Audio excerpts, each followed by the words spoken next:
cuentas, ¿no es cierto?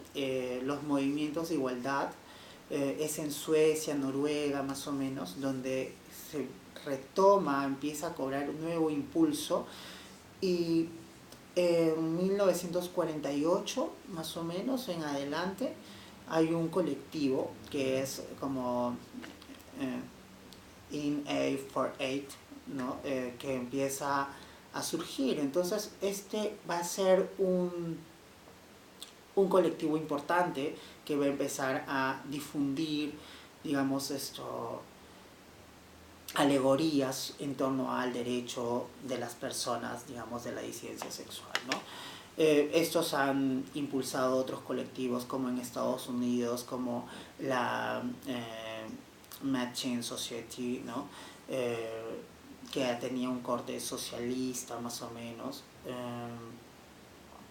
Y lo que buscaba era básicamente algo así como lo que hoy llamaríamos como un cambio cultural, o sea, que la sociedad aceptase a estas personas. ¿Y cuál era la política de ellas? La política de la visibilidad.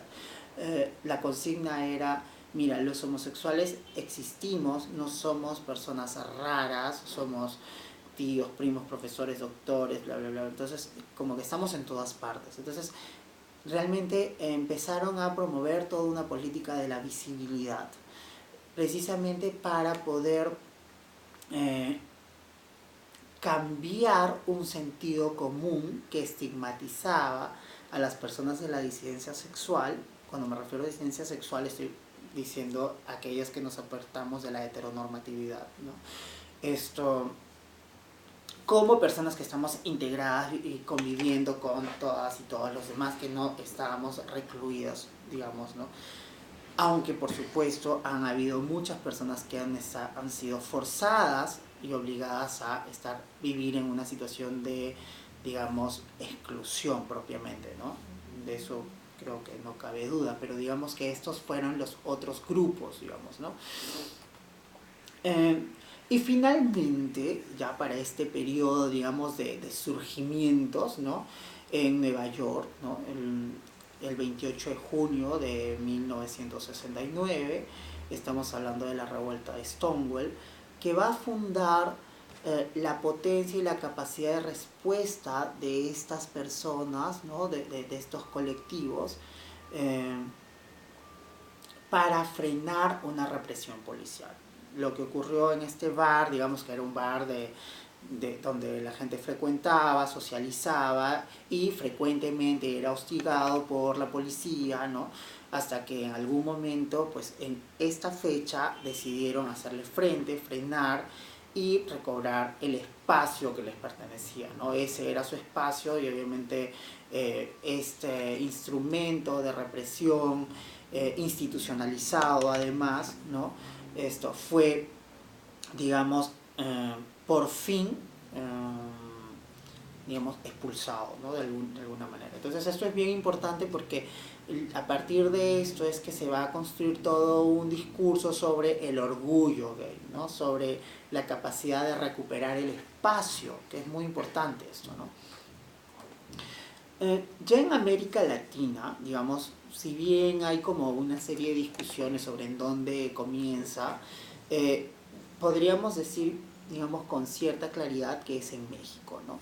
En México,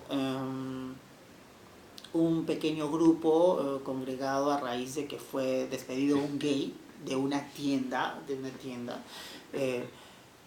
entonces un grupo de personas decidió levantar su voz de protesta. Esto estuvo como que liderado por una mujer lesbiana, Nancy Cárdenas, y ellos lograron conformar un frente de liberación homosexual, ¿no? Digamos, el mismo nombre era utilizado también, digamos, por otro frente en Londres, pero digamos esta era como la versión español, digamos, ¿no? Muy bien.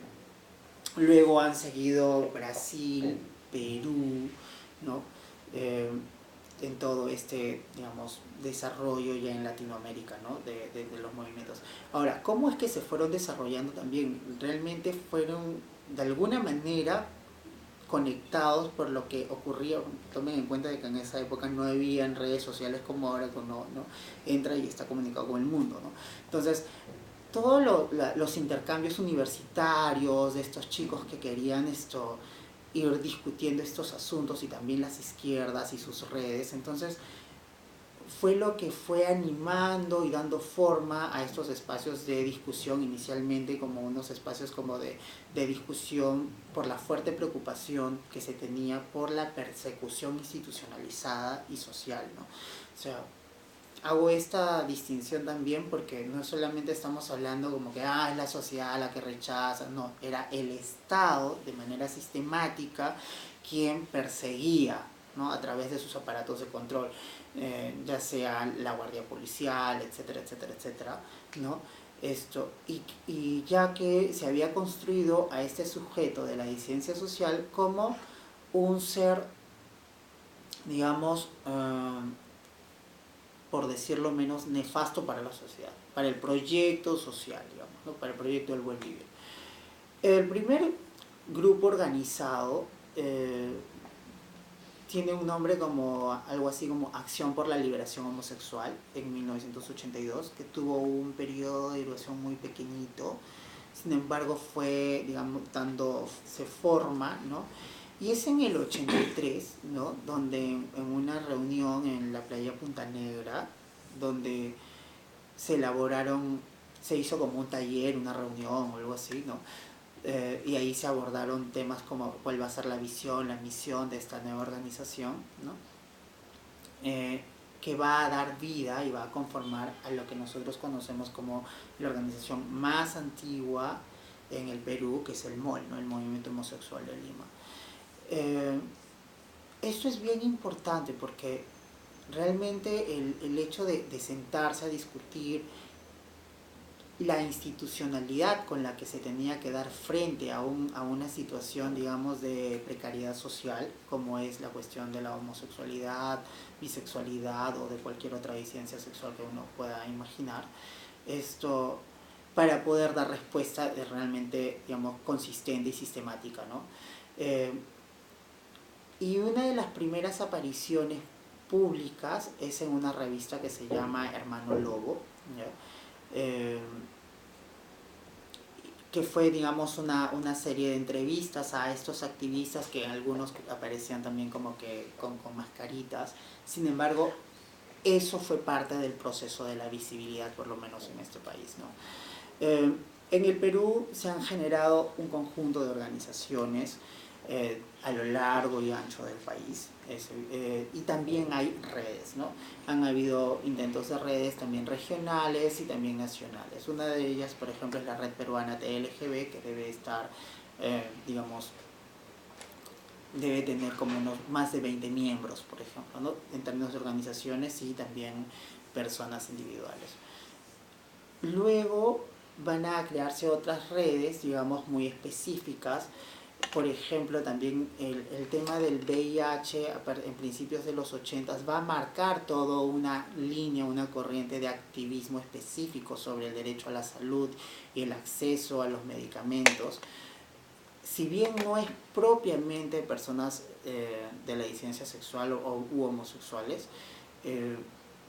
van a tener un activismo bien particular, ¿no?, a partir de, digamos, estos procesos de focalización, donde está focalizado la epidemia, la pandemia, y allí es donde vamos a encontrar también un tipo de activismo específico, ¿no?, que eso ya lo vamos a poder ver cuando hablemos de las políticas públicas.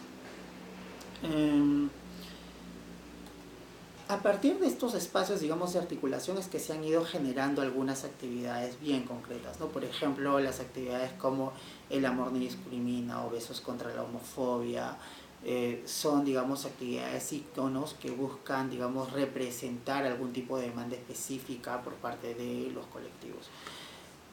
Bueno, hasta aquí vamos a ir hablando como ruta histórica, ¿no? Ya creo que hemos hablado bastante sobre esto, y vamos a pasar más bien a hablar un poquito, a contarles un poco acerca de las políticas públicas, ¿no? Cuando nosotros pensamos en políticas públicas, a veces pensamos en solamente la parte normativa o solo aquello que el Estado hace en términos de servicios. Las políticas públicas tienen que entenderse en una complejidad mayor, ¿no? Las políticas públicas es lo que hace el Estado y lo que deja de hacer el Estado, de forma normativa y de forma, digamos, anexa a la normativa, ¿no? Eso es bien importante, ¿ya? ¿Por qué? Porque a partir de esta noción de políticas públicas también se piensa como un escenario donde es posible incidir sobre las políticas públicas, es decir, participar de ellas de alguna manera, ya sea para hacer vigilancia, ya sea para poder, digamos, cuestionarla o ya sea para incidir, incorporar un enfoque que a nosotros nos interesa de manera particular. En ese sentido, es importante revisar un poquito, por ejemplo, a mí me gusta mucho una cita que voy a compartir ahora mismo, que es la de Simone de Beauvoir. Ella decía, por ejemplo, que no hay más bien público que el que garantiza el bien privado de los ciudadanos. Entonces, eso es como bien potente, ¿no? Porque estaríamos pensando en, entonces, ¿qué es esto del bien privado de las y los ciudadanos? ¿Y qué tiene que ver esto con las personas de la disidencia sexual, por ejemplo? Para ello es necesario también que nosotros conozcamos un instrumento legal, jurídico, que en algún momento nos lo regaló un pata que estaba pensando estas cosas, ¿no? Y la cual llamamos la pirámide de Kelsen, que dice que todos los instrumentos jurídicos tienen como, ¿no? Están como en una pirámide jerárquica. Entonces como que primero está la Constitución, las normas, los tratados internacionales que tienen este nivel, ¿no es cierto? Los tratados, las leyes, luego están, digamos, las resoluciones supremas, administrativas, las directorales, las jefaturales, otras, digamos, de menor rango. Entonces, cuando uno se pone a pensar en las políticas públicas, nos estaríamos preguntando, bueno, entonces, ¿en qué nivel de incidencia o de rango se encuentra este instrumento normativo que va a dar, digamos, un paso, un cauce a las posibilidades, tanto en términos de servicio como en términos de ejercicios o prácticas de las personas, ¿no? Y en ese sentido, por ejemplo, si empezamos a hablar, vamos a hablar ahora sobre las políticas de salud. Las políticas de salud para la comunidad LGB en general están marcadas por el fenómeno del VIH. O sea, eso en este país es indudable. En ese sentido, todo el recorrido sobre acceso a los servicios, servicios diferenciados, atención con dignidad, con calidad, eh, para garantizar el derecho a la vida, fue una lucha que comenzó, digamos, sin bandera gay, sin bandera homosexual o transgénero, pero que fue como que alimentándose a partir de estos procesos de focalización. Por ejemplo, en un principio no existía la categoría gay, ¿no? Sino HSH. Entonces eran, ¿qué son HSH? Hombres que tienen sexo con otros hombres. Entonces dentro de este paraguas estaban incorporadas las personas transgéneros y las personas gays y los hombres heterosexuales, digamos, que tienen prácticas bisexuales y las personas bisexuales propiamente, ¿no? Entonces hubo toda una disputa para el reconocimiento a estas categorías y esta necesidad de focalizar porque el VIH no atacaba de una forma, digamos, homogénea, sino de forma particular, ¿no? Entonces, en ese sentido podemos, y también existen como condiciones sociales muy específicas que hacen más vulnerable a una población en relación a otra. Por ejemplo, las personas gays, si bien están focalizadas y tienen un porcentaje, digamos, importante, digamos, de concentración del VIH, son las personas transgéneros, las mujeres transgéneros, que por estar en una situación de mucha vulnerabilidad, que están mucho más expuestas al VIH. Y entonces había todo un tratamiento bien específico para poder atender a esta población. Sin embargo, la política pública era ciega a esto y, digamos, desconocía y, digamos, maltrataba, generaba mayor discriminación en el proceso de atender o hacer el servicio, ¿no? Es así que digamos, que hace muy poquito se ha aprobado es una norma técnica de atención diferenciada para personas transgénero, que no solamente involucra la parte de atención al servicio en términos de VIH, sino va a ir un poco más allá. Por ejemplo, le reconoce el nombre social con el que pueda ser atendida, y eso es muy importante. Digamos, la otra política es, por ejemplo, la dotación del TARGA, del tratamiento TARGA, que se hace universal a partir del 2000, por ejemplo, ¿no? Que es de distribución gratuita para todas las personas y que va a tener un impacto en específico de las personas afectadas por el VIH digamos, en una concentración importante en personas gays y en personas transgénero, ¿no? Mujeres transgéneros. Esto, digamos, es lo que hay en términos de salud, es lo que estábamos diciendo. Las mujeres lesbianas han hecho un recorrido muy largo para diseñar una norma técnica para que hayan servicios diferenciados. Sin embargo, todavía no hay una respuesta contundente sobre esto.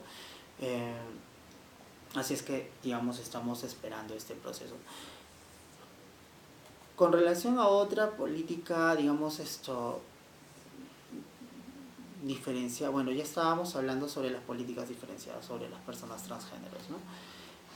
Con relación a seguridad y defensa de la vida, por ejemplo, en políticas en relación a este tema, ¿no? Existe el artículo 46 del Código Penal, considera como circunstancia agravante de las penas el hecho de que los crímenes hayan sido motivados por intolerancia o discriminación de cualquier tipo. Por supuesto, esto es vigente, aunque